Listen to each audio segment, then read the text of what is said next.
The trains in East Nashville that pass through aren't much of a fan favorite to the residents who live feet away from the tracks. The day is almost over for most residents like Rachel Harris, but the night has anticipation of the loud noises from the trains. We bought the house knowing what we were in for. We knew that the train was here and how loud it was and approximately how frequently it went by. And of course, you just weigh the pros and the cons. We loved living in this neighborhood anyway. It was worth it to us to be here, but of course the trains are incredibly loud. And the neighborhood has gone as far as making multiple social media sites to spread the message to silence the horns. We're feet away from the houses of the residents who complain about the noises from trains like this one. They've reached out to a government official in which he explained that it would cost millions to improve the railroad. Respect, honor. All right, that brings this forum to a close. I want to thank the committee. Outbursts from the crowd did not stop the final forum for Forest Hall. And what do we do? What do? We use every day. And many students like Aaron Cooper are determined to get their point across. 29.7 minority here, that building is offending every single percentage of those people, because you're saying that a huge chunk of your student population you don't consider people but property. Former student Katie Wilson is even getting in on the conversation. This is an opportunity for the university and the Board of Regents to look at what is best for the university and the community. Representatives of groups for and against the name change had the opportunity to voice their concerns to the task force. Misrepresentations of history and the false history that seem to be the motive behind the change of the name. The committee decides if a recommendation should be given to the university's president, Sidney McPhee. Classes are still being held here despite the name's controversy, but no one knows if that will change if the building is renamed. And several hope he approves it, but ultimately, the decision relies on other state authorities.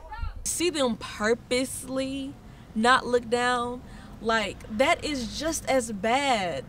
Students taking a stand decided to sit at a stop.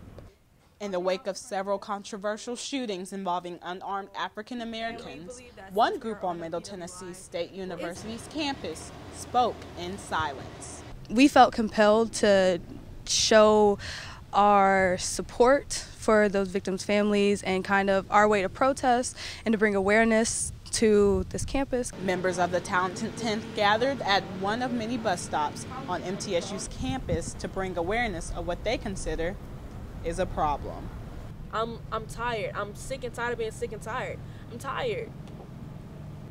When it came to onlookers, some ignored the demonstrators, others read the signs, and a few people even took pictures to show support.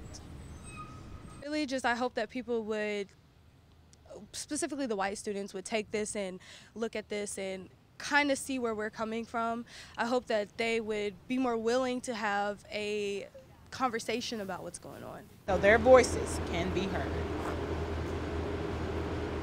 With Super Tuesday right around the corner, Democratic frontrunner Hillary Clinton made a campaign stop here in Tennessee. Secretary Clinton held a rally at Meharry Medical College in Nashville where she was met by a large crowd. The event included appearances by Nashville's mayor Megan Barry and ABC Scandal star Tony Goldwyn. During her speech, Secretary Clinton addressed her policies for immigration, health care, and the economy. The former First Lady even took a hit at Republican hopeful Donald Trump. Because ultimately we are all in this together. No matter what some people running for president might say as they insult one group of us or another group of us, we are all in this together. She went on to speak more specifically about her plans for small businesses and the student loan debt crisis. Before Clinton left, she wrapped up her address to ask the crowd to be sure to remember her during the upcoming primary. So please, if you will stand up and vote for me, I will stand up and work and fight for you through this campaign and into the White House together. Thank you all. God bless you. The Dove Awards was nothing short of a success. First-time host Ty Tribbett and For King and Country started up the star-studded night at Lipscomb Allen Arena, followed by multiple gospel and Christian singers singing their hearts out. The 47th annual GMA Dove Awards holds the opportunity for Christian and gospel artists to nest themselves in a place where love is most definitely welcomed.